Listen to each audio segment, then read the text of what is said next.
Mango పప్పు చేసుకుందాం. 1 cup పప్పుకి కప్పున్నర మ్యాంగో ముక్కలు వేసుకొని, ఓ 10-15 పచ్చిమిరపకాయలు కట్ చేసి వేసుకొని, చిటికెడు పసుపు, 2 స్పూన్ల కారం, ధనియాల పొడి 1 స్పూను, తగినన్ని నీళ్ళు పోసుకొని మూత పెట్టుకోవాలి. మూత పెట్టుకొని స్టవ్ ఆన్ చేసి 4-5 విజిల్స్ వచ్చేదాకా ఉడికించుకోవాలి. ఉడికించుకున్న తర్వాత విజిల్ మొత్తం ఆవిరంతా పోయేదాకా ఉంచి పప్పుని ఇట్లా మెదుపుకోవాలి.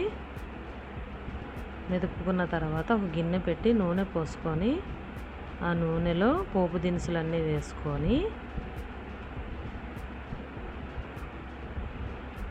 పోపు వేగినాక వెల్లుల్లిపాయ, ఉల్లిపాయ కూడా వేసుకొని, ఎండుమిర్చి, కరివేపాకు కూడా వేసి వేయించుకోవాలి. బాగా వేగిపోయిన తర్వాత ఈ పప్పు వేసుకోవాలి. అందులో